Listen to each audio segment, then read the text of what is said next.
the Radical Secular Podcast, a demand for justice, equality, and rational public policy. Subscribe at YouTube, Apple Podcasts, and all the major podcast channels. Visit our website at theradicalsecular.com for articles, transcripts, and our complete library of episodes. Support us on Patreon, and follow us on social media.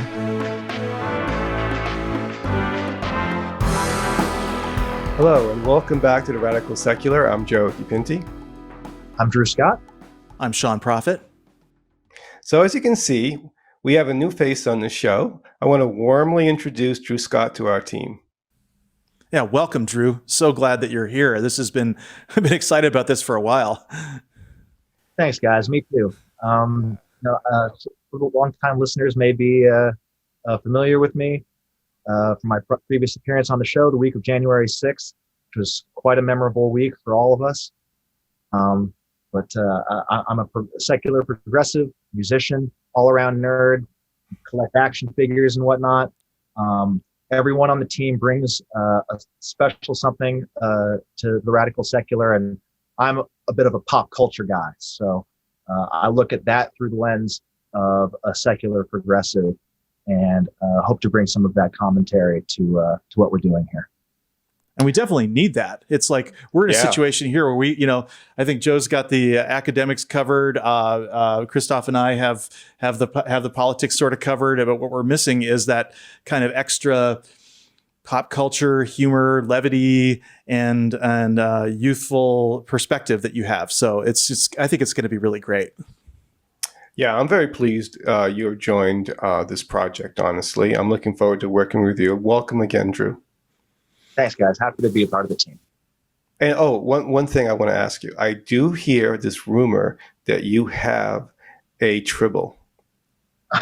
Yes, I do have a tribble. Because we got to mention something Star Trek, so we might as well just get it over with.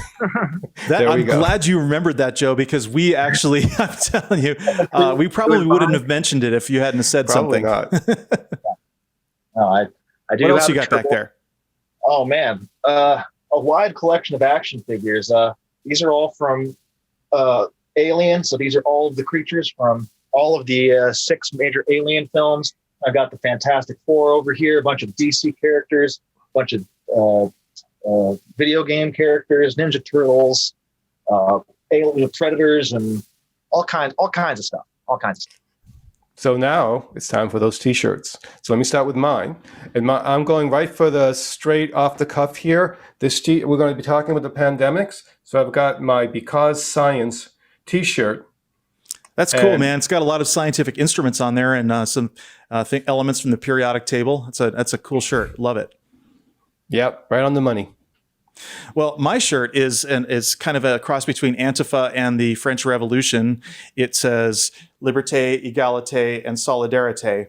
And I probably mangled that French, but this is, I think it's appropriate given where we are as a country and as a world right now, because we are fighting for those same things, and we're fighting fascism. So I think that was...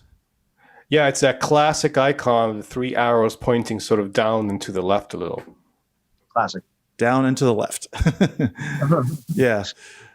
Oh, mine is a good old-fashioned Shin Godzilla shirt, which I think is the scariest iteration of Godzilla that there has ever been. And because that film so accurately dissects the way bureaucracies try to respond to disasters, in the case of Shin Godzilla relating to Fukushima, similarly to how the original film related to atomic bombs, I just felt that parallel was appropriate. That's right on the Definitely. money. Yeah. We're Godzilla fans here in my family. We watched just about all of them, and that's a good one. I really enjoyed that one. I haven't seen it, but I look forward to it. Yeah. So let's get on with the news and what's happening in the world in terms of the pandemic. Now, here we are again, right? It's been 20 months or so since the start of the pandemic, about 7 or 8 months since the vaccination began, the rollout. And we are still mired in this issue when we could be doing much better. And we're going to talk about that. Now, the thing is, I want to really focus on a bit in the beginning here is a global perspective.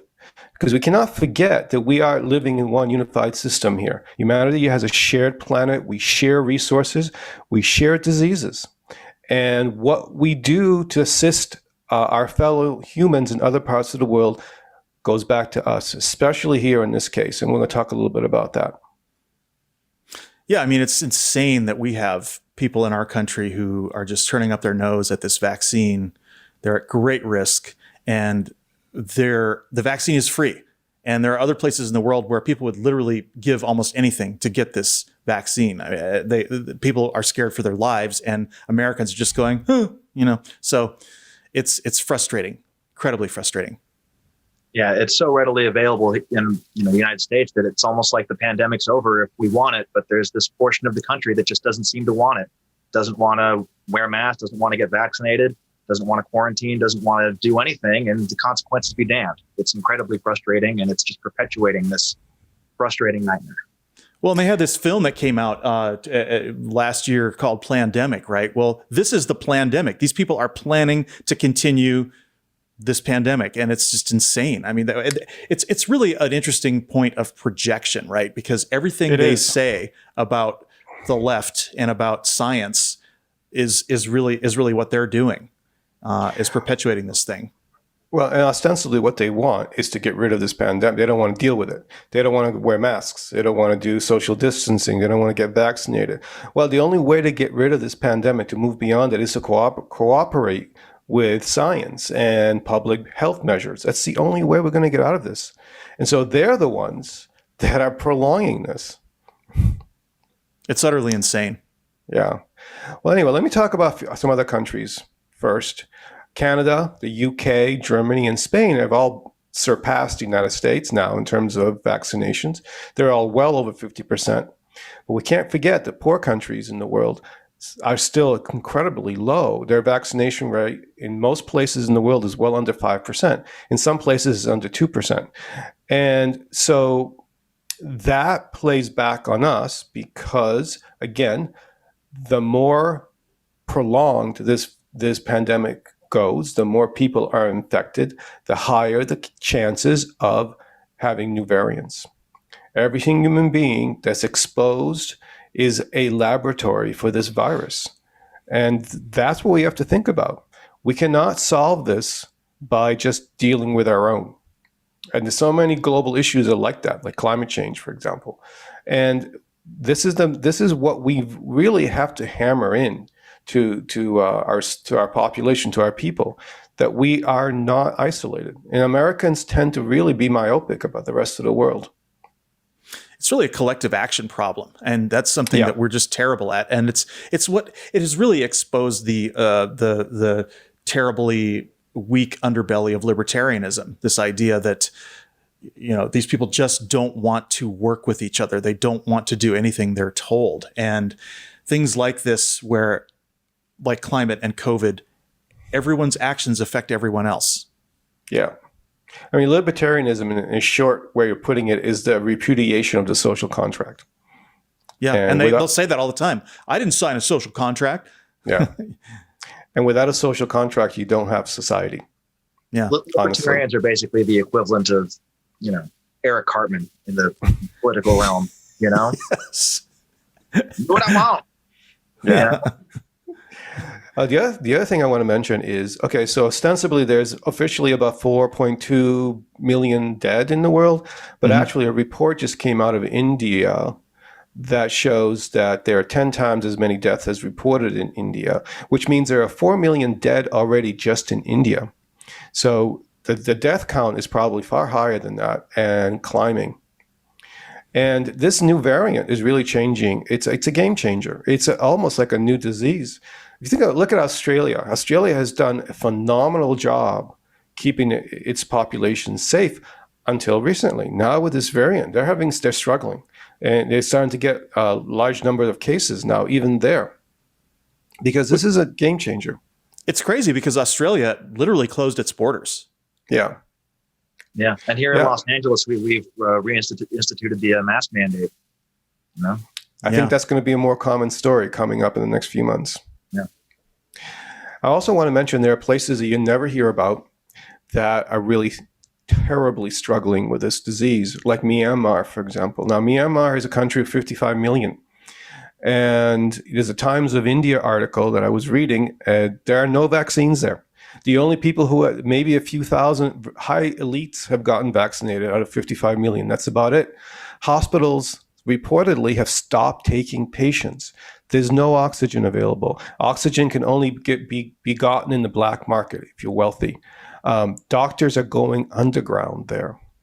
And some reports are expecting millions to die just in that one small country alone. And I mean, we can talk about South Africa is another one, right? They're experiencing right now very bad unrest, social unrest, probably the worst since apartheid. Yeah. And it was sparked by the arrest of the ex-president Jacob Zuma. And as a consequence, the economy with the pandemic is faltering. Less than 3% of South Africans are vaccinated. So far, since the start of the pandemic, 13 million South Africans have been pushed into abject poverty, which means poverty that is not survivable, that you're beginning to starve, you're beginning to get, not be able to sustain your life. And, this is an example of how this pandemic is really altering the landscape of the planet, and especially developing countries. It's reversing a lot of the social progress on poverty that we've seen over the last 20 years, and it's not over. This pandemic, if you think about it, it really mirrors global inequities that we can talk about beginning all the way back centuries in colonialism. Mm-hmm. And I mean, I want to show you a chart that really illustrates this. Now, if you look here, there's some selected countries, and you can see the first world countries, developed nations like Canada, UK, Italy, Germany, US, are all up well above 50% in the share of people who received at least one dose of COVID-19 vaccine. Brazil has made great strides of late.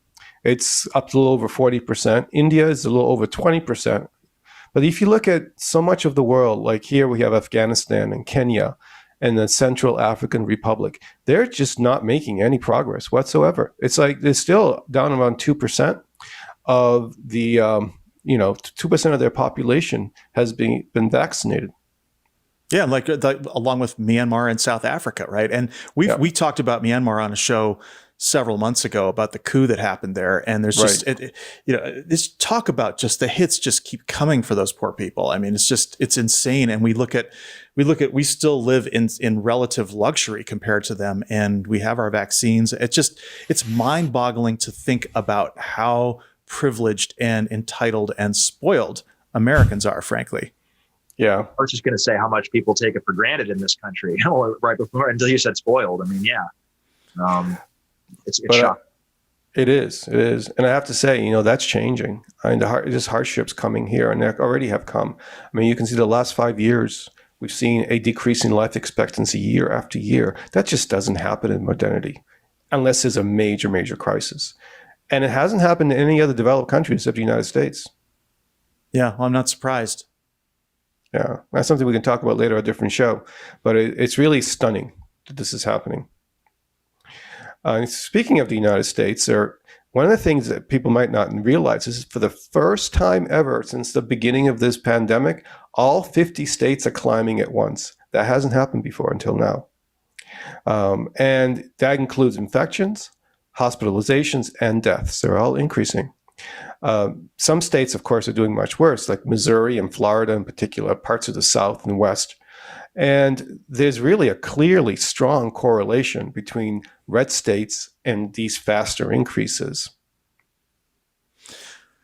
It's just really, really interesting because we're at this point where I'm serious. Like a month ago, I was thinking, well, we're turning the corner. We've turned the corner. We're going to be through this. And if you think back to 1918, right, there was a second wave of the pandemic in the 1918 flu, and it was kind of after everybody thought the pandemic was over, and then an even worse surge happened. We could be in that territory. We could be going into territory like that because we have just a lot of people who are not getting the vaccine and who are they've dug in their heels. Yeah. Now, there Yeah. seems to be a little progress, but Yeah, it comes from all angles too. Like I don't think the right has a monopoly on vaccine hesitancy. You know, good point. These neo hippie types who think that all natural is always going to be better. Well, you know, the coronavirus and smallpox and polio are also all natural. Yeah. So that's not really a good way to look at things. You know, nature, yes, we are one with nature, but you know, nature is also brutal and unforgiving. And one of the things that gives us our humanity is our ability to separate ourselves from that Darwinistic, brutal aspect of Right. nature itself. Absolutely, and they don't really understand when they make statements like, "Oh, I want to have my natural immunity," that your body can't make the antibodies for COVID. It just without contracting the disease. There's no way that you can build up your immune system for this. It just doesn't have the information. It has no experience with the virus until it's exposed to it, and by then it's too late. And so that is what is the fallacy about people saying, "Well, I'm going to eat well and exercise and have high natural immunity." Doesn't work. No, I mean, it's great to do all that stuff, right? Yeah, you want to build up your body, your strength, your endurance and all that. Wonderful. This is great. And you can go out and work out at the gym and get really muscle, take martial arts classes and get a black belt. But if a tiger comes and jumps at you, you're going to die, right? You're better off with all that, but there are limits. And this pandemic, this virus is vicious and deadly. And the bodies cannot handle it without support like vaccinations. It's that simple. I'm planning on getting like super vaccinated. Honestly, I got the J&J back earlier in the spring, and I was watching an interview with Fauci where he was saying if you got the J&J, you can actually go and get the Pfizer or the Moderna after the fact, and that will boost your immunity to the virus even further. So I heard that a couple weeks ago, and I'm there. I'm all on board for that. Do it now, man, because it's the J&J immunity is much lower than the others. And you want that. I'm actually hoping to be able to get a third dose at some point, a booster. Yeah, that's the Pfizer that has the booster, right? Mm-hmm. Yeah. I don't know if that hasn't been announced yet, but not yet, no. And it's going to be a little while before I think we see the boosters. Now, the thing about the J&J vaccine, in fact, the thing about this whole Delta variant is that it's new. It takes time to learn about it. Science is mobilized to try to figure it out, but it takes time. We really don't know exactly how this is all going to play out, just like we did it in the beginning of the pandemic with COVID and the original variant. It takes time. So we're starting to realize that it is a little bit more challenging to the vaccines. Now, the mRNA vaccines seem to hold up pretty well. They have decreased a little bit, but they're still pretty effective. But the other vaccines, like the AstraZeneca and the J&J, seem to be struggling a little bit more right now from the data that we're seeing. Yeah, I didn't get a choice when I got shot. What they gave me. Well, I'll tell you from the beginning, I've had my money on the mRNA because it's just such a different technology. Yeah, it's an amazing technology. They're working on now using that same technology for flu vaccines, right? That would be incredible because flu vaccines are not all that effective sometimes. There are some years which they just kind of fail. And by the way, when I heard that, I'm thinking about actually, because I haven't been a person who has normally taken the flu vaccine because I just didn't feel like I was at risk. But I'm getting my flu shot every year from now on. Yeah. And hopefully mRNA. It's not a bad idea, even if you're healthy. Yeah. Now, the other problem is that testing has gone way down in the United States. Along with the vaccination rates, they're all going down as mandates are easing, as mask wearing is not being used anymore. The American Academy of Pediatrics is advocating for masks for all children over the age of 2 now, which is not the same as the CDC. They're not doing that. Hmm. And so there's a little bit of controversy going on within the science community about this. Let me show you this chart here. This really tells it all here. So you can see that vaccinations per day peaked in April to about a little over 3 million, 3.5 million. And now they're down to about 500,000. I mean, it's plummeted. And now this may not include the last few days. I've heard that in the last week or so, there's been a slight bump, but we have a long this is just unacceptable. This is just a tragedy that we were doing so extremely well, and then we started to hit the intransigent people, and this is what happened. Well, it's insane because when there are people right now who are actively working to undermine the vaccination strategy of the Biden administration, and it's become a political, cultural issue. It's become the political, cultural issue at this point, other than like critical race theory. But it's those two things, right? If you're a Republican, you don't want to get vaccinated, and you want to get critical race theory out of schools. Those are the top issues at the moment, and that's what Fox is hammering on every day, hundreds of times. And it's just it's public health sabotage. Yeah, it's like the old adage, I don't know how to explain to you that you should care about other people. Yeah. I mean, it is a collective problem, and we need to understand that as a populace. And a large chunk of Americans just simply don't. Well, and also it's a money thing too, right? I mean, we spent trillions of dollars to keep businesses open and to help, the airlines got tens of billions of dollars. I mean, all of this. And if businesses have to shut down again, that means the government has to spend even more money, and all the money that would otherwise have gone into infrastructure and really helping us, build back better, as Biden says, now is going to have to go into more stimulus, more aid for businesses. And I mean, how long can that go on? Right. Yeah, but these people don't have that level of foresight, they just see it all about themselves and wanting to just do whatever it is they want to do and not be inconvenienced in the slightest or care about anybody else. And it's sad and it's frustrating for those of us who get it and actually do care and actually do want to see this end and actually do want to see infection rates go down, even in the red states, even though we're not too keen on many of those people. We don't want to see them suffer and die at the hands of this virus, Right. They're human beings, but it's just at a certain point where you just have to It would be one thing, you see all this social media stuff floating around about Darwin Awards and of people who are unvaccinated, but it's it would be one thing if they were just, jumping off a bridge and killing themselves, right? But in this situation, by not getting vaccinated, they're killing others. And so I can't be happy about it. Yeah. As Joe said, they're each a little laboratory for the virus. Yeah. So it's you can't just be well, they're all just going to, all kill each other because they're not getting vaccinated and no sweat off my back. Well, no, it's not that simple. I wish it was, but it's not. No, and they're actually, exposing their own children because they're getting the virus and bringing it back to their family. And their children, there is no vaccines for young children right now. Yeah, and unmasked kids are going to be going to school soon, and then they're going to be bringing it home. It's just and Joe, you had mentioned something when we were talking before the show about the absolute virulence of this Delta variant. You want to talk about that? Yeah, definitely. I mean, why are we having these increases all over the world?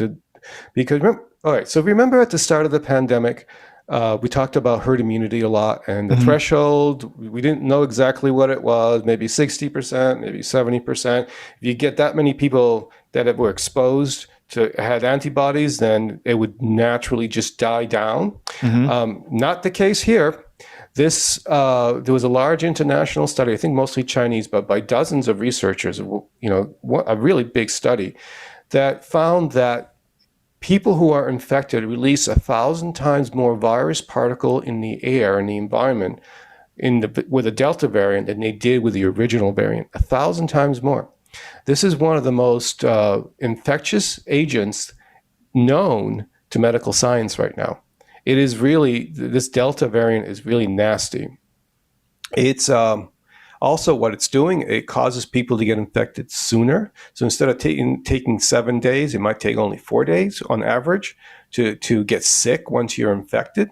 And, Gregory Poland of the Mayo Clinic, he's a top expert. He said, quote, "This virus will find everybody who is not immune." And I think he's right. And here's the thing to consider. If you factor out everybody who's gotten sick or who's been vaccinated, that still leaves 100 million Americans that are completely vulnerable to this disease. Yeah, that's devastating. And frightening.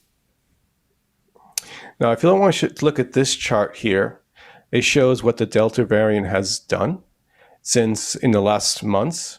As you can, like you said, Sean, it was looking really good in places like the United States and Germany and so forth.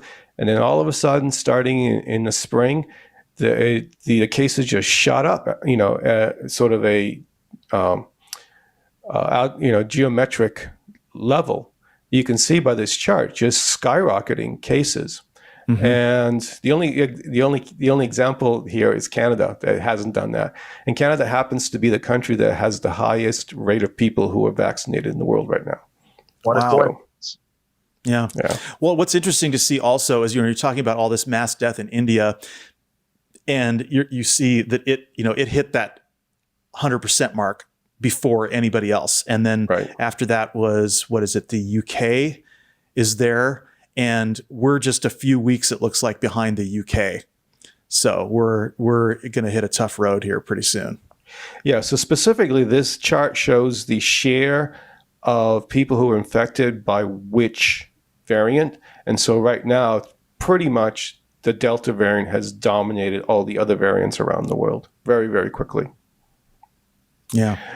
So again, the vaccines, it's tough because you don't want to give people the impression that the vaccines are not effective. So you don't want to talk about the fact that they're a little bit less effective.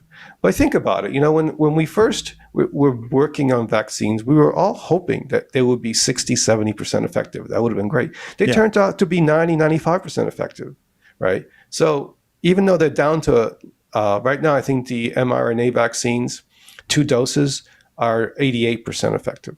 So it's still really pretty damn good, right? It's not as good as it was. It was up to 95%, or even higher. But yeah, but you know what? I wanted to mention something that a lot of people aren't thinking about when they the idea of these breakthrough cases, because there are more breakthrough cases, and then people are saying, well, the vaccine doesn't work. That's not true. If you get COVID, whether it's the original or Delta, okay, you are going to get less sick. You're going to have less of a chance of even having to go to the hospital, almost a very low chance of being intubated, right?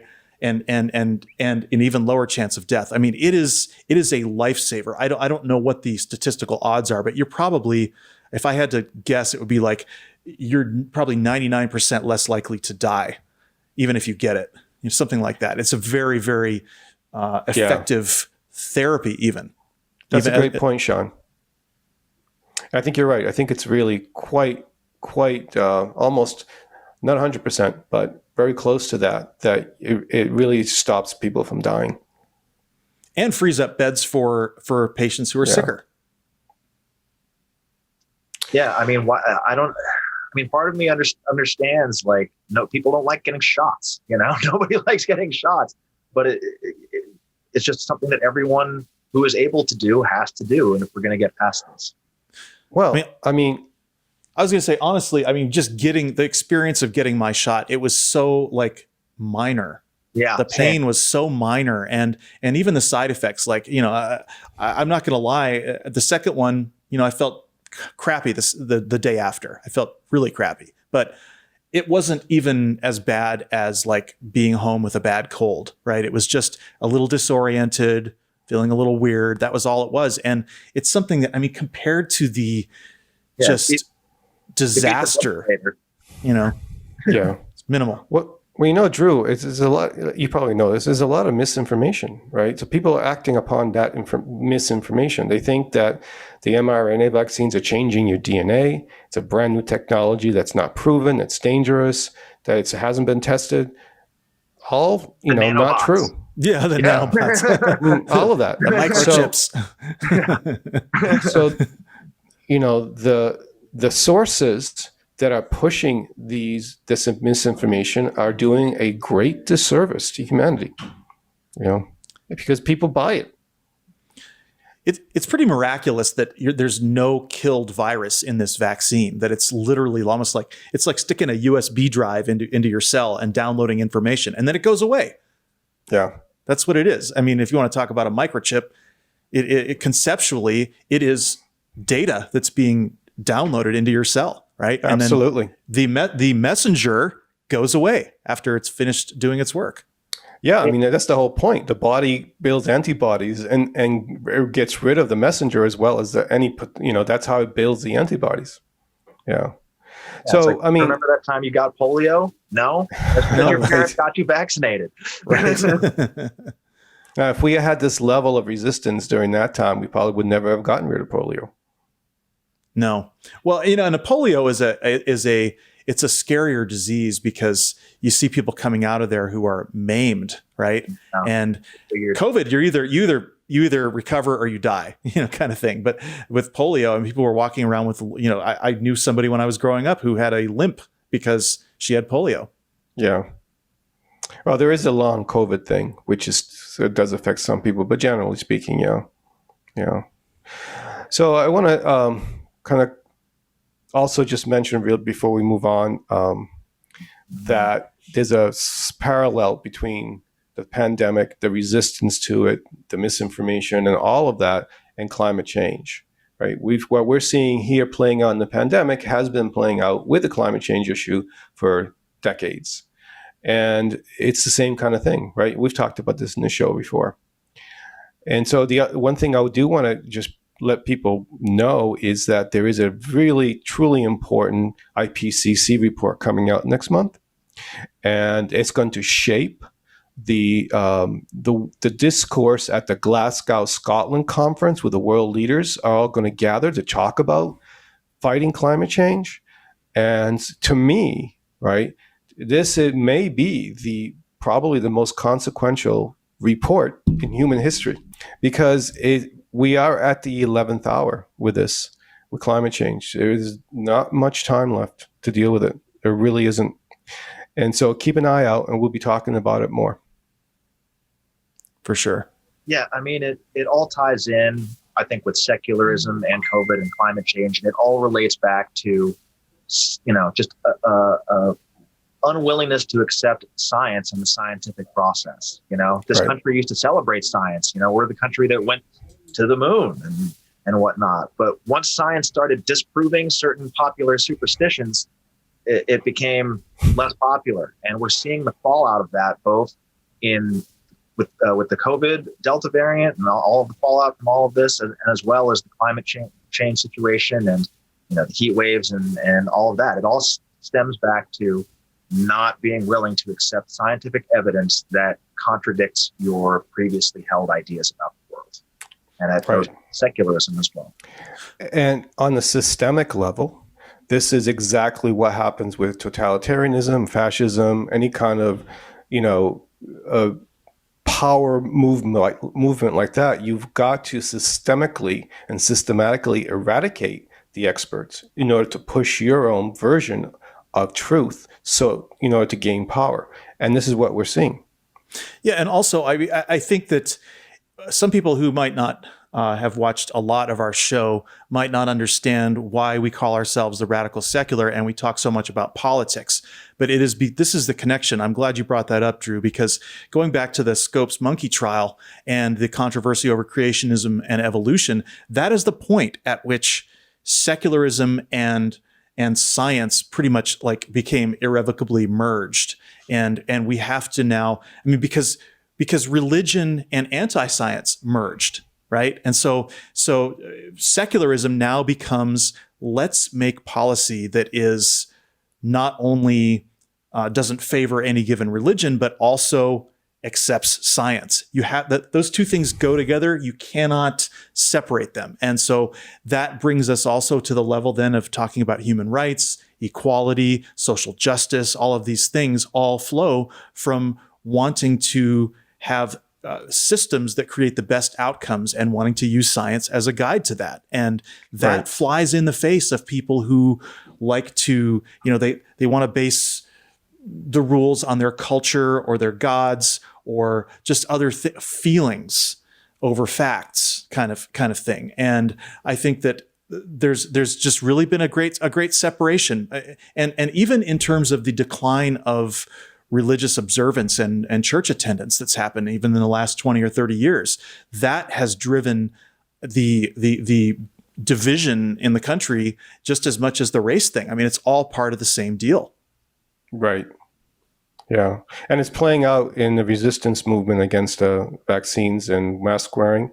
It's playing out with climate change. It's playing out with critical race theory. It's playing out with the healthcare system and universal healthcare. It's playing out with just about every major issue. That contention is right there in the center of it all. Yeah, I mean, if you're anti-vax, you might not be religious, but you're definitely not secular. And you definitely don't believe in science. So we could be talking about this all night. I mean, there's so much more we could say about the vaccine and the pandemic issue and so forth. But let's go ahead and switch gears a bit. Drew, you had some things you wanted to mention. Yeah, I really am not a fan of Rand Paul in particular. I mean, I'm not a fan of anyone in the GOP, but I just got a special place in my heart for that horrible man and his horrible hair.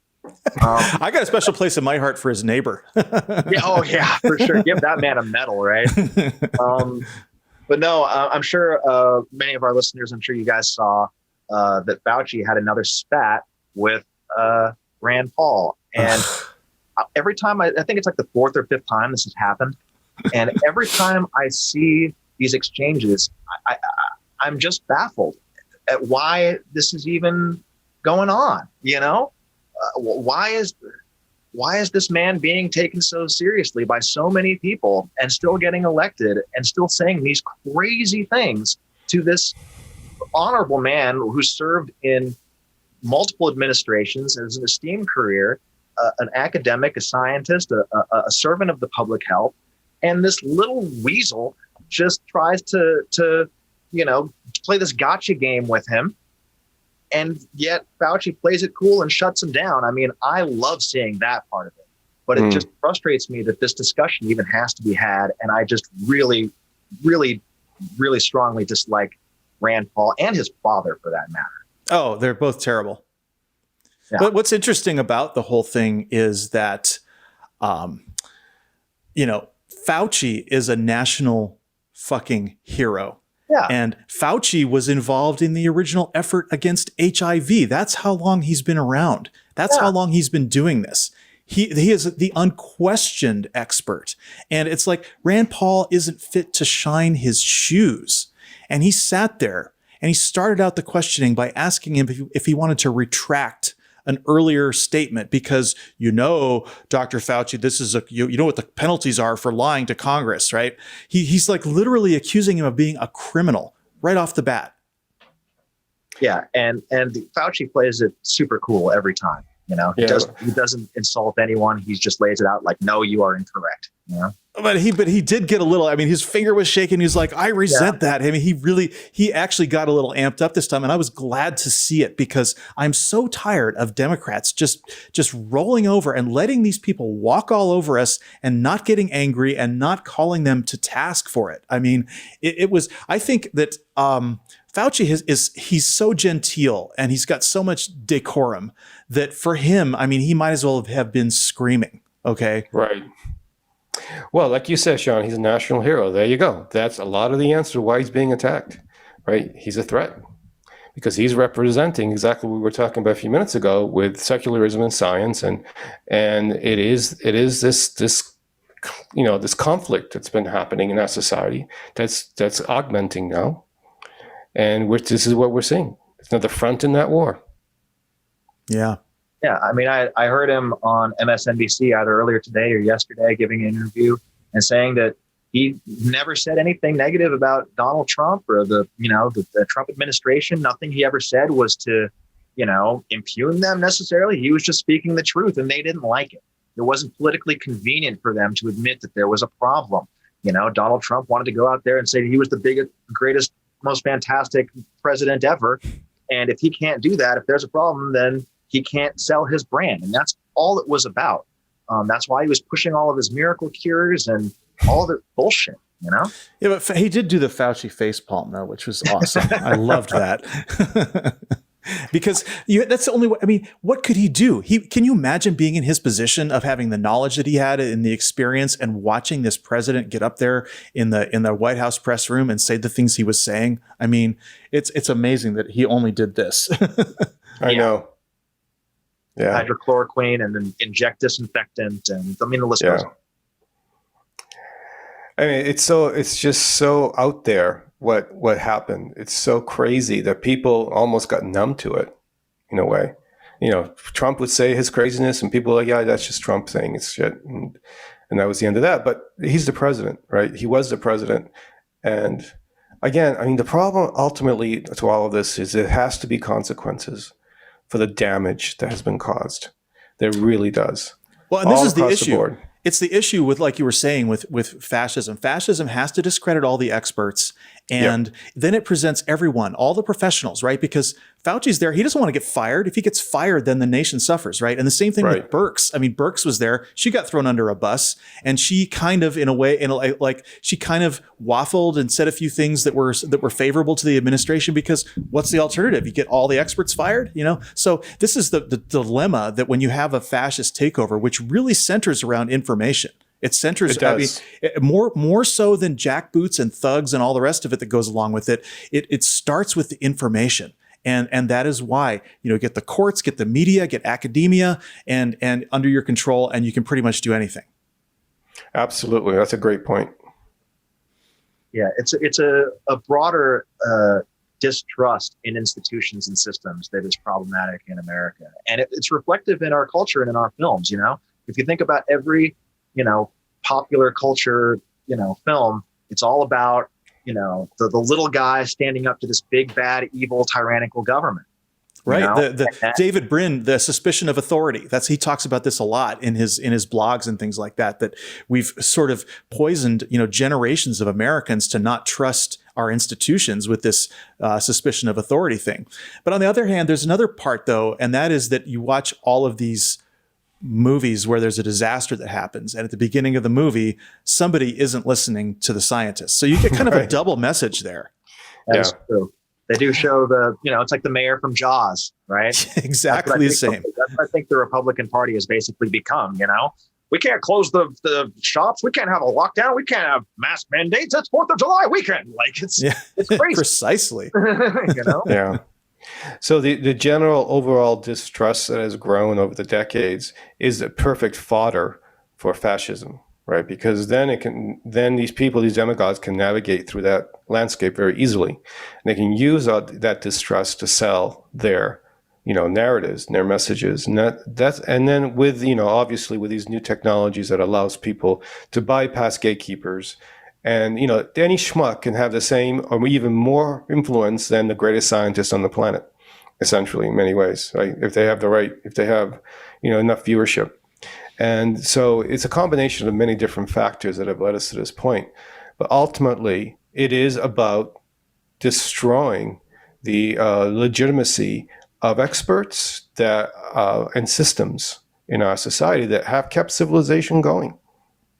Yeah, for sure. Well, and in that regard, I want to talk a little bit, if I can here. I have a few things to present here in terms of news items this week, but the first one is just to talk about the, kind of how this vaccine refusal has spread through not only information, and even before the pandemic. I have a graphic here that I want to put up, and that is, starting in 2000, we started to see anti-vax sentiment. And this particular example is California, but it's going on all across the country. 2000, we started to see it. And then by 2007, it had grown. 2013, it had grown even more. And you can look at this, and it looks exactly like a diagram that you would see of the spread of a pandemic. And this was all spread through information. So we're seeing that before COVID, we had this infodemic that had been spreading for years and years and years to sort of seed the field with this vaccine skepticism and vaccine refusal. And this chart that I'm showing here is the number of preschoolers who had a personal belief vaccine exemption based on the personal belief of their parents. Now, I think now California has done away with the personal belief exemption, but at that time they were allowing it. And so you saw this thing spread to infect, a large portion of the state, even in liberal areas. I mean, we're talking, Santa Monica, right? You got a hotbed of parents who don't want to get their kids vaccinated, and these are liberals. So this is not a partisan thing. So, and I remember I was actually looking at the same diagram like 5 years ago. I was writing a chapter for a book that I probably will never publish, but maybe I will.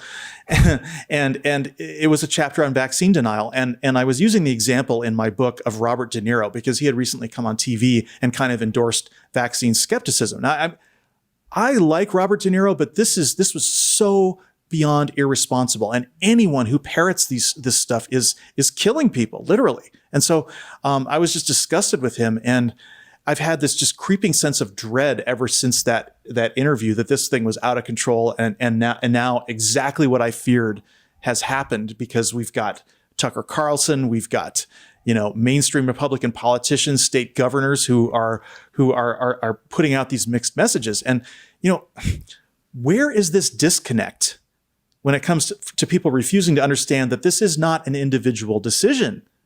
When a parent doesn't vaccinate their child, they're endangering other children. When an adult doesn't go get the COVID vax, that decision could kill someone else. So it's not even so much about the pandemic. It's about what you were saying earlier, Joe, about the violating the social contract.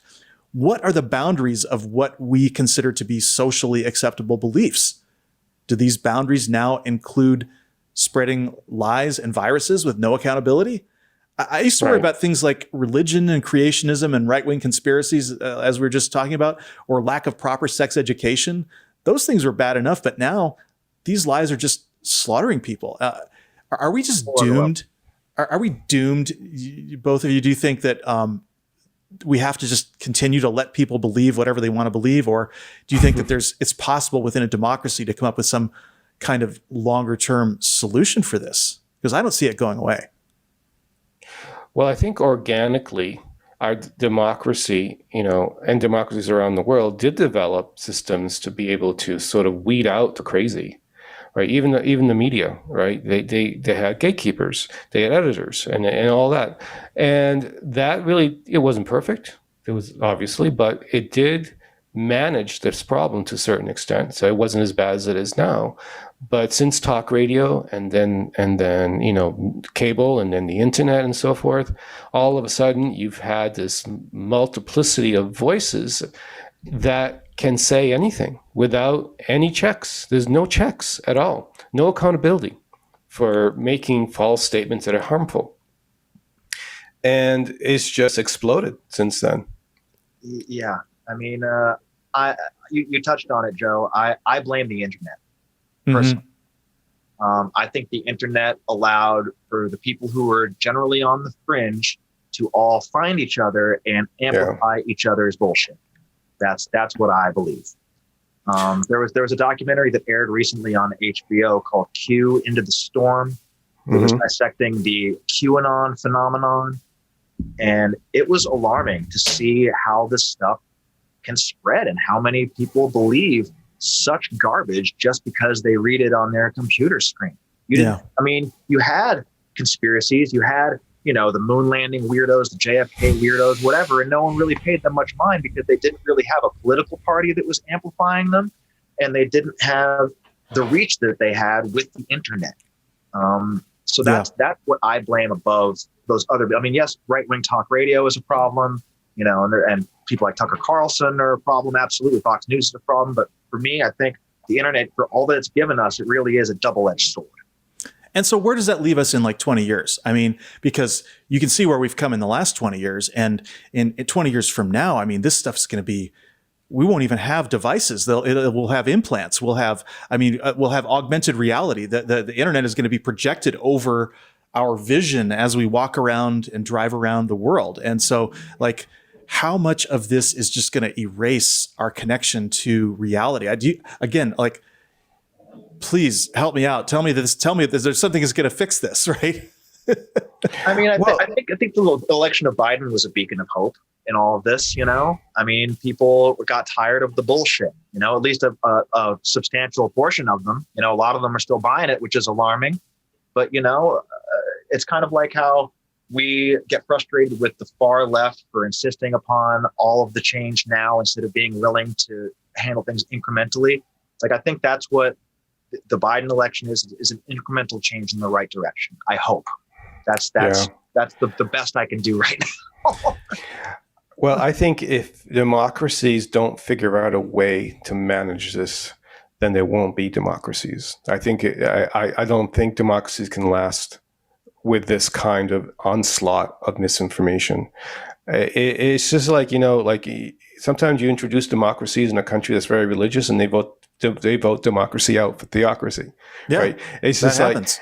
This is the same thing here. People will vote themselves out of democracy because they're getting these crazy ideas. They're getting these conspiracies.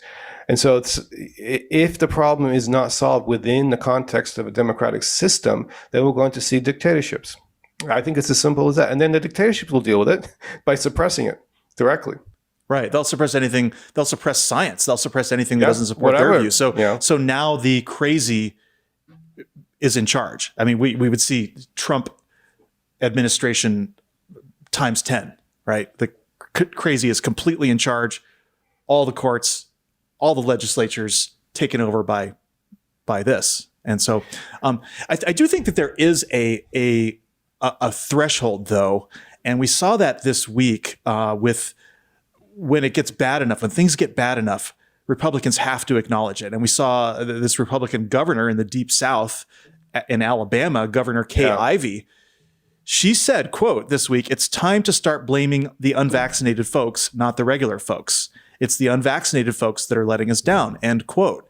And so that's like a big deal because Kay Ivey has been a nutcase, and she's signed some horrible legislation in Alabama. And in her state, less than 34% of the population has been fully vaccinated.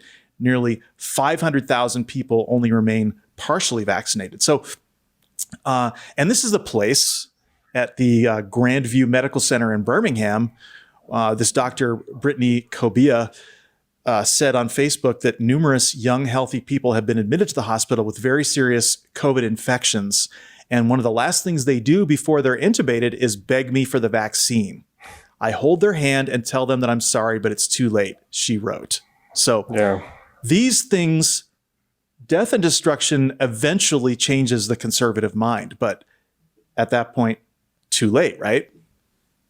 Yeah. I mean, ideas have consequences, This is why I'm not a hardcore First Amendment person. I think the First Amendment needs, guidelines in the way that the Second Amendment also probably needs some guidelines. I don't think forget fire in a crowded theater. How about screaming, "Don't get vaccinated" to millions of people through social media? Yeah, that's way worse. We misunderstand the notion of freedom now. We don't understand it the way it was actually structured in the Enlightenment. It's really about freedom is really tied very deeply with responsibility and consequence in the Enlightenment philosophers. And libertarianism has just said, fuck all that. We're just free, period, no matter what. And that doesn't work. It's very destructive. We have to have functioning societies, and that means balancing, right, freedom with responsibility. And if you don't do that, then there are consequences. You can call that censorship, you can call that whatever you want, but it is part of the social contract. It's part of our classic liberal philosophy. It's part of what we try to do. The world tried to do, not perfectly, but tried to do in creating these democracies. Well, it's interesting too, because you have legal consequences, which, we don't have enough of in this country, but there's also natural consequences. And what changed Governor Kay Ivey's mind. And there's another one. I get real schadenfreude from this. I mean, I can't help it. But there's a conservative radio host. Okay, this is a guy. His name is Phil Valentine, and he's repeatedly made posts on social media platforms telling his fans that if they weren't at risk for COVID, they shouldn't get the vaccine. Now, who's not at risk for COVID? I don't get this. Like, who do they think is not at risk?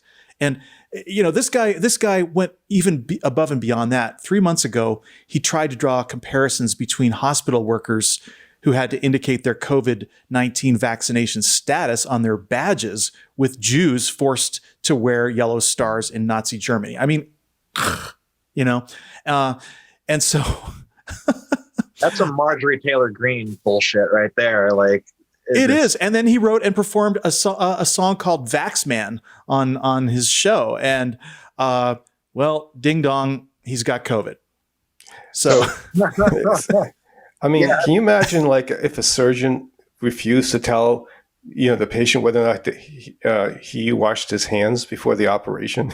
This is like that actually happened. I mean, I don't know if you know the story of Semmelweis. There was a guy, and he was trying to get doctors to wash their hands, and the same damn thing happened. Yeah.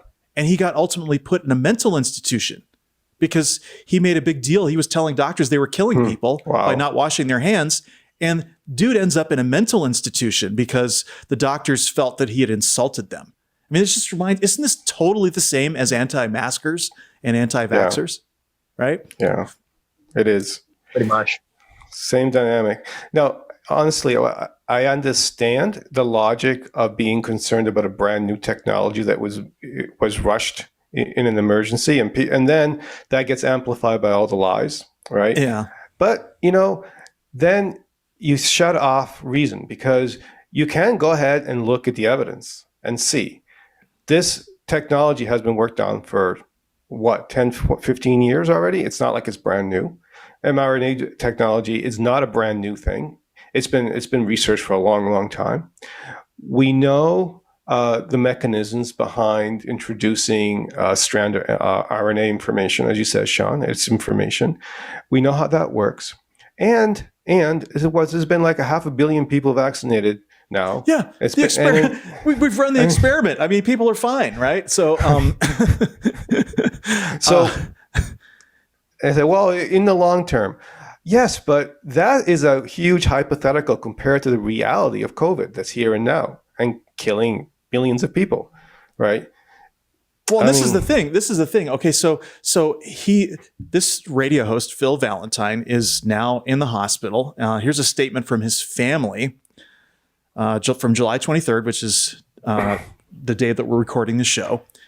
His family says, Phil contracted the COVID virus a little over a week ago and has since been hospitalized and is in very serious condition, suffering from COVID pneumonia and the attendant side effects. The family statement reads, which emphasizes that Valentine has never been an anti-vaxxer. Really? Okay. That's some bullshit right there. But anyway, so it continues. Phil regrets not being more vehemently pro-vaccine and looks forward to being able to more vigorously advocate that position as soon as he is back on the air, which we all hope will be soon. Now, okay, I vacillate between the idea of saying that this guy should die of COVID because it would serve him right, and then also saying, I want him back on the air so he can tell the conservatives to get vaccinated, right? I mean, how do you... I look at this and it's like, okay, is this a redemption story? No, it's not a redemption story because he didn't do anything until it happened to him. Right. And so that still means that even if he gets back on the air and tells conservatives to get vaccinated, he's still a despicable human being, because this is the problem with conservatism. Okay. Climate, vaccines, poverty, drug abuse. I mean, it's like the crack epidemic when it was only affecting black people. No, the white people didn't care. But then when the opioid crisis came along and now white people are dying, all of a sudden they're all about it, right? And this is what we see repeatedly with conservatives. Yeah, I remember during the Bush administration, Bush 2, when there was all that controversy about waterboarding, and some conservative talk show guy got himself waterboarded to prove that it was no big deal, and he freaked out. It was horrible, and he admitted he was wrong. And it was Christopher Hitchens. Yeah, was it? Was it him? Really, it was Christopher Hitchens. He did that, and afterwards he was like, "Oh shit." It's like I liked him. Didn't always agree with him, but I liked him. Yeah, no, he was good. I mean, he was a great secularist and a great intellectual, but he was wrong on that point. Yeah. So I mean, this is always the case, but again, then these people are summarily dismissed by the tribe, right? You break the purity codes and you're out. Right. That's the problem. Yeah. Well, and that's it. It becomes this tribal marker, and it doesn't matter what the truth is until it changes. Right. Because we all know that everybody who works at Fox News is vaccinated. We know that. We know that they are checking on their vaccination status. We know they're probably not letting them into the building. I mean, I worked at Fox and security is very tight there. Okay. So, it's like, I just don't, the idea that these guys would be unvaccinated and exposing people, not going to happen. They don't want to be shut down. They don't want their whole newsroom to be shut down. So yeah, it's hypocrisy. And, speaking of hypocrisy, Biden got a lot of flack, over at Fox for his town hall, but I wanted to talk about the town hall a little bit, if that's all right with you, Joe. Sure. I think first of all, there was good and bad with the town hall, and I want to take the good first, because I think that there was a lot of good. He exuded confidence and competence. It's nice to see that we have a president who cares, who's in charge, has an extremely firm grasp on how good government is supposed to work, how to make it work. He's reliable, he's humble, he's relatable, connects with the audience, and it was clear that he genuinely cares about Americans. Even the Republicans who were asking him questions, he was very nice and very kind to them. And he's still extending that olive branch to Republicans even after they've been merciless to him. So, and he made it a point also to give credit to his administration, saying things like my team, my administration. Even at one point he said, I'm not doing this on my own. I work with a lot of great people. It's the precise opposite of the I alone can fix it style of his predecessor. It's just, I mean, I don't even want to say the guy's name. I say predecessor because I'm so sick of him. But the most profound segment of the town hall was when Don Lemon asked him to talk about his experience of being president. And he just dazzled with his humility and acknowledging the great weight of the responsibility, what a privilege it is to be an American president, what he referred to several times as a leader of the free world. He says he's slightly embarrassed when he walks into a room and hears "Hail to the Chief." Can you imagine? I think that he will be remembered for this humble, effusive tone for a long time. I think it's becoming a hallmark of his presidency. What did you guys think? I agree. I think I'm on line with that. Yeah. Yeah, I agree. I think his when Biden's at his best, his humanity and his connection with people really shines through. Yes, he has a stutter. Yes, he fumbles and mixes up words sometimes. Yes, he repeats little phrases like, he's got flaws. We're all human, but he's a good human being. And that's a hell of a lot more than I can say about his predecessor or anyone in the Republican Party right now, for that matter. Yeah, well, and this is what I was going to say, because this is getting to the bad part of the town hall, because each one of these things, it's like whenever in a big event in a presidency happens, it's like you got the scoreboard and you have everybody's scoring it and everybody's reacting to it, and you get all these hot takes. But he really did. I was really kind of bummed out because he must have said, "I'm not kidding around," or "I'm not joking," or "Seriously, folks," 50 or 75 times during the course of that hour. I mean, it just, and several times he kind of seemed to fumble for an idea or say the opposite of what he meant. He fudged a bunch of important numbers and facts that, but these are all good faith mistakes. It's not like he's deliberately trying to mislead anyone. He just didn't remember, and he didn't have his note card in front of him. No one can keep all those kind of statistics in their head. It's hard enough to keep things accurate on a podcast, as we know, let alone in front of an audience asking wide-ranging questions on national television. I know the president's almost... It's a lot of pressure. It's a lot of pressure. And he's almost 80, right? So you think about it, he's doing great. But the Republican sharks are still circling. And I don't even want to say all of these stupid hot takes that came from the right. But, we can't have any hint of that going on for 22. And, overall, I give him a pass. But it's definitely a weakness that we have to be aware of. Yeah, the right smells blood in the water on this stuff. They're going to hone in on it and they're going to amplify it any little thing they can, because the way they see it, we went after Trump, even though we were justified in doing so because he was a fucking criminal. Right. They're like, well, you tried to destroy our president, so we're going to destroy yours. And they will amplify this stuff, as trivial and as, facile as a comparison that may be. That's how they're going to roll. That's how they roll. I mean, they've been doing it for a long, long time. And, look at what they did to Hillary when she was, put in charge of healthcare. I mean, they just... Terrible. They just... Vicious. Eviscerated her. And the thing is, I mean, it's a plan. It's controlling the narrative. It's not coincidental. It's really a strategy on their part to do this. Well, and they're telling people how to feel, right? Because even if a conservative would watch that and gone, yeah, I mean, Biden was pretty good there. They turn on their TV and pretty soon he's just murdered and slaughtered, with just stroke after attack after, and then suddenly they don't even get to have their own opinion about it. If anybody was thinking about coming around and maybe listening, it's like, yeah, we got a pretty good president. That's just over as soon as you turn on that Fox News. Yeah, this is one for conservative. If any of them are listening right now, or Christian conservatives, if a Fox News reporter watched Jesus walk on water, their headline the next day would be "Jesus doesn't know how to swim." Pretty much. That's funny. Well, I wanted to talk about one of the other thing that happened, and I'm going to go into a kind of a digression here a little bit because Biden was asked a question about the filibuster, and surprisingly, he actually said that he did not want to eliminate the filibuster, and which was ironic because it's pretty clear that the filibuster is going to place severe limits on what this president can accomplish. And first of all, I think we really have to talk about what the filibuster is, because a lot of people, the word keeps coming up and it keeps being mentioned and it's going around, but I'm not sure that a lot of people really understand the seriousness of this. Yeah, please do. Yeah. The filibuster is not in the Constitution, okay? And yet it has affected our country dramatically for centuries. And so everybody needs to understand what this is. It is a part of self-created Senate rules. Okay, and what it requires is a supermajority of the Senate of 60 votes for any measure to close off debate and go to a vote.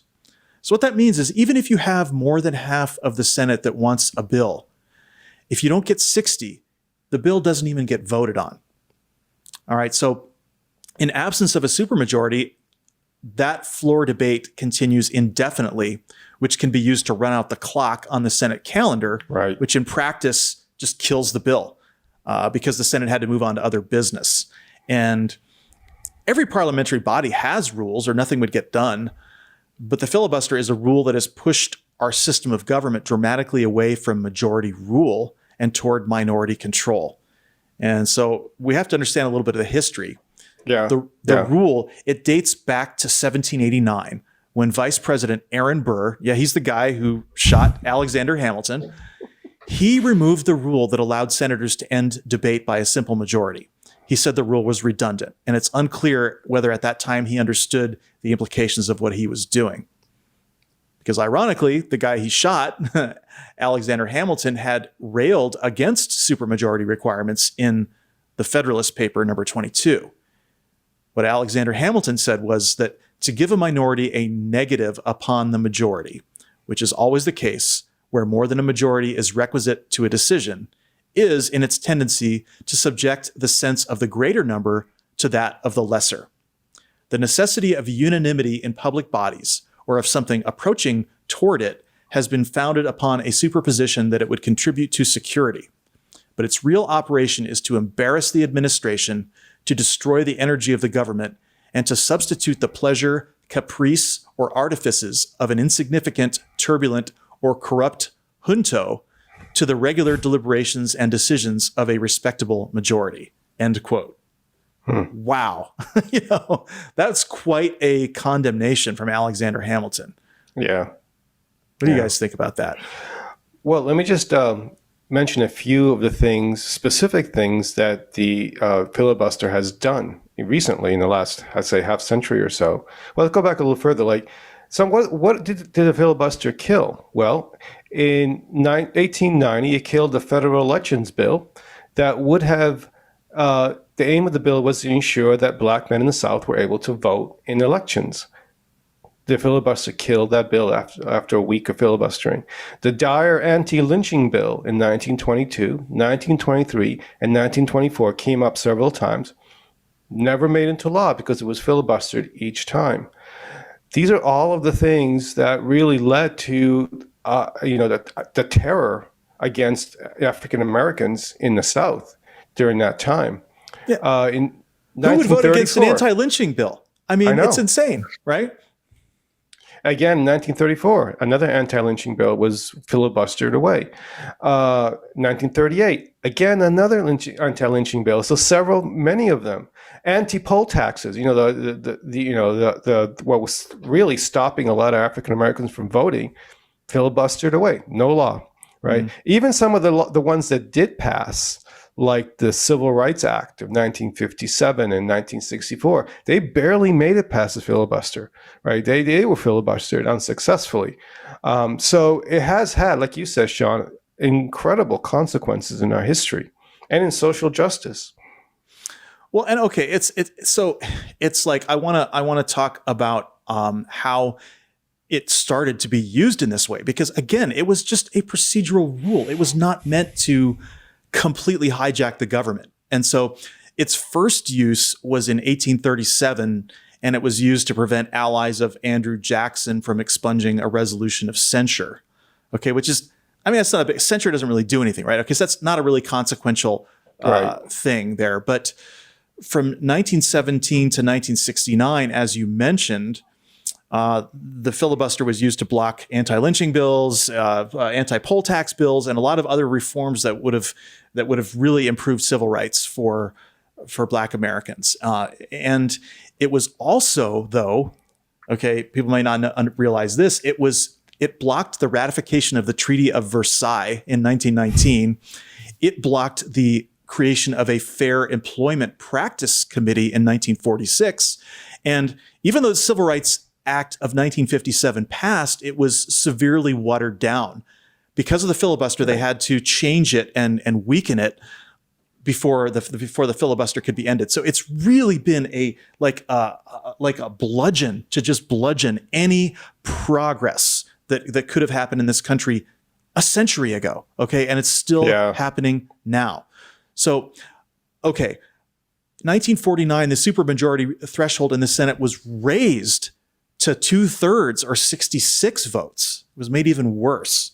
1964, senators opposed to the Civil Rights Act filibustered for 75 hours. But in the end, now this is important here. For that bill, they still had the talking filibuster, meaning that you actually had to, if you want to prevent a vote on a bill, you had to hold the floor the entire time. And so they did stupid shit like read the newspaper or a cookbook or crack jokes. It was just a complete circus, right? They're supposed to be having a serious debate on policy, and they're just sitting up there reading the dictionary or whatever to avoid the issue. And so this is a long-standing and dastardly tradition in opposition to American democracy. So from 1970 forward, they set up what they called a two-track system, and that would allow a bill that was filibustered to be sidetracked so that the Senate could go on with their other business. So they weren't sitting there listening to these 75-hour speeches. And so this is what set up the modern routine use of the filibuster to kill bills, because they could just sideline the bill and then it's out, doesn't get considered. And so the use of the tactic soared. As a result, in 1975, the supermajority was reduced back down to 60 votes. Currently, all Senate bills, with a couple of important exceptions, have to pass the 60-vote threshold in order to be considered. The talking filibuster's over. Either a bill gets 60 votes or it dies. And there's an exception to the 60-vote threshold for budgetary reconciliation bills, which has allowed some important legislation to pass the Senate. It's really limited and narrow, and it can only be used once or twice a year. Other exceptions are for Trade Promotion Authority, Congressional Review Act, the National Emergencies Act, and the War Powers Resolution. Another exception was granted by a rules change in 2013, allowing confirmation of judges and Supreme Court justices to pass with 50 votes. Now, realize here that without that, we would not have gotten Trump's 3 judicial appointments onto the Supreme Court. The Democrats could have blocked that. So you see, it's been used against us. And then when it suited them, they dropped the requirement. Okay.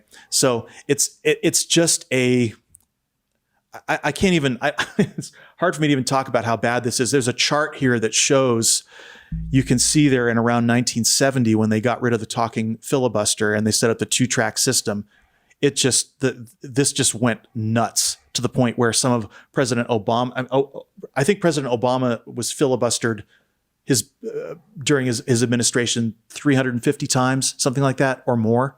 I mean, hundreds of bills that should have passed to protect the American people and to move our country forward died in that Senate. It's Mitch McConnell's graveyard. Yeah, and Sean, we talked about a little bit about this the first time I was on the show. Mm-hmm. And we have such a razor-thin majority, and 2 of those senators are Kristen Sinema and Joe Manchin. This makes this problem even worse. Well, and this is okay. So think about the Affordable Care Act, and think about the fact that there was a public option, okay, for the Affordable Care Act that would have allowed any American to buy into a low-cost alternative to buying health insurance. And one senator, Joe Lieberman, made sure that did not happen. He said he would filibuster his own party to avoid that happening, which, who knows how many millions of dollars he got paid by the health insurance companies to do that. Okay. But how many millions of Americans have, gotten sick and died as a result of that? It's an insanely corrupt act. And so, but let's talk about the Senate itself. And again, I know this is kind of going back to basics, and I'm probably talking too long here, but I really, really want to hit this because this is our Constitution. I've gotten a lot of pushback online talking to people about the Constitution because people say, oh, we have a great Constitution, the Founding Fathers, blah, blah, blah. But in reality, this problem goes all the way back to there. And if you look at the 2021 Senate, it's a perfect example of this problem. It's a 50-50 split, but the 50 Republican senators represent 41.5 million fewer voters than the 50 Democratic senators. And this is because low population states still each get 2 senators. And why is there a North Dakota and a South Dakota? Yeah. It got them 4 senators, right? And nobody lives there. That was going to be my point, was that, the Dakota territories get twice the representation that California, the 5th or 6th largest economy in the world, gets. That makes no sense. It makes absolutely no sense. And so right off the bat, even if there wasn't a filibuster, we still have minority rule. And the Republican Senate Conference has not represented a majority of American voters since 1996. Think about that. Yeah. And by the way, there was an effort to get rid of the Electoral College in 1970, and it was filibustered. What a coinky-dink, right?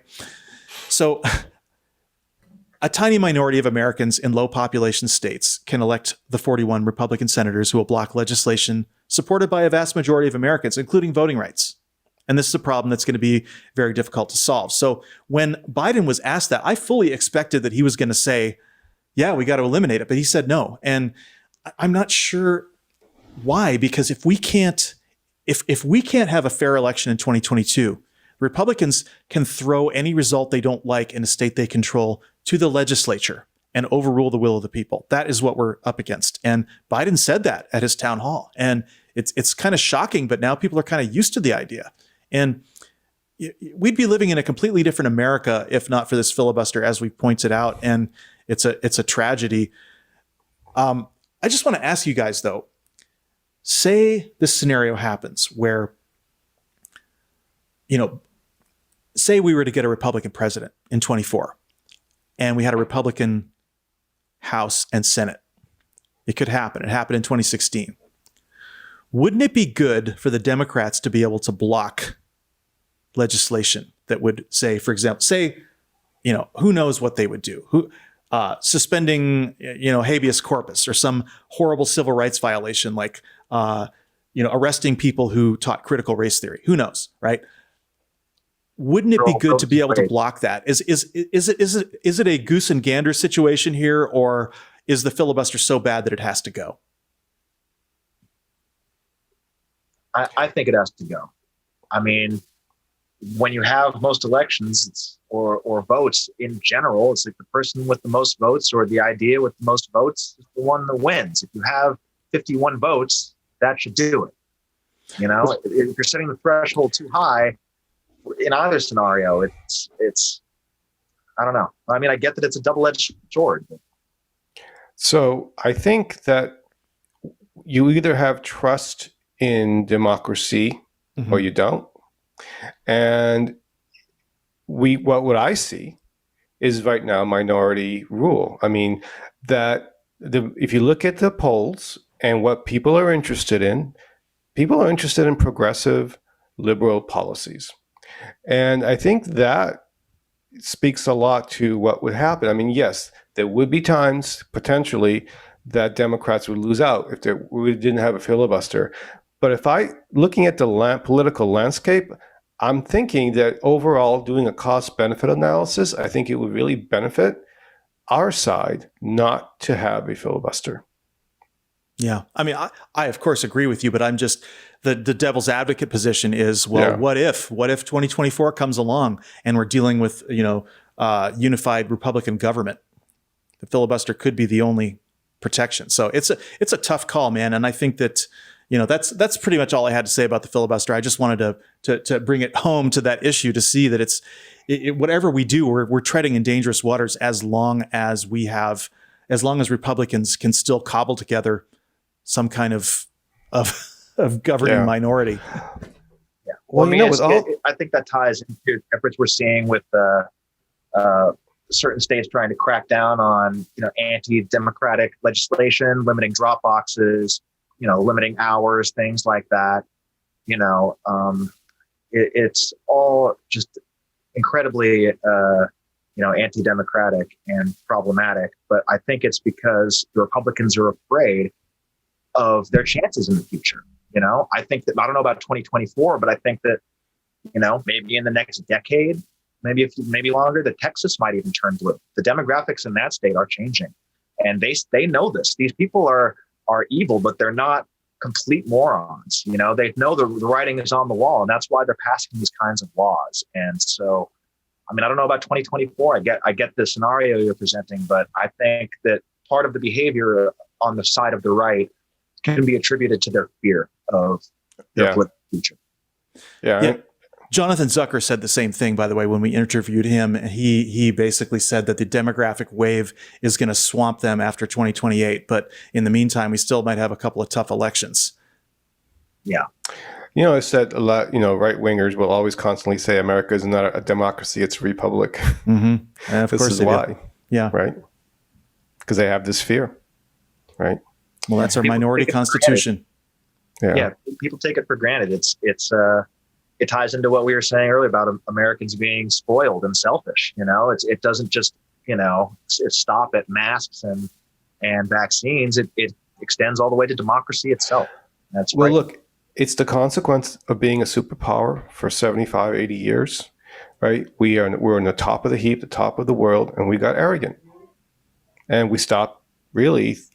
We thought we could just be in the top of the world forever, just ride it out, and we can't.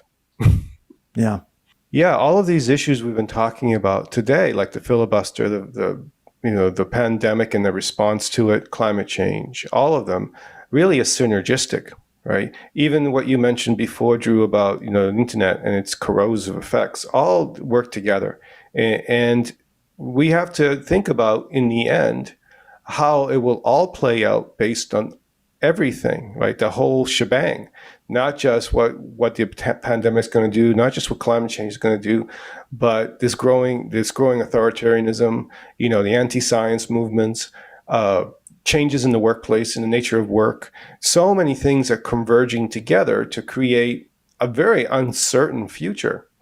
And we're going to have to keep an eye on it, right? This is what we're all about at the Radical Seculars, to kind of weed through this stuff out and make some sense of it.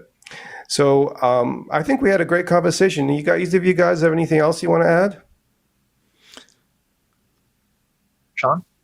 I don't have anything. I think I exceeded everybody's word quotient for today, so I'll let you guys finish up. All I wanted to say was I'm happy to be part of the team. This has been a lot of fun, and I'm looking forward to future conversations and future episodes. This is going to be great. Happy to be on the team. Absolutely true. Absolutely. Well, that about does it for this episode for this week. Remember, if you like our show, make sure to subscribe, leave a review, tell your friends to listen, check out our Patreon and sign up to make a monthly donation if you're able to. We'd really be grateful. New episodes post Monday at noon Eastern on YouTube and all the major podcast channels. We also publish new articles weekly in our journal, all at theradicalsecular.com. I'm Joe Kipinti. Thank you for being here, and remember, wherever you are, you can be radically secular.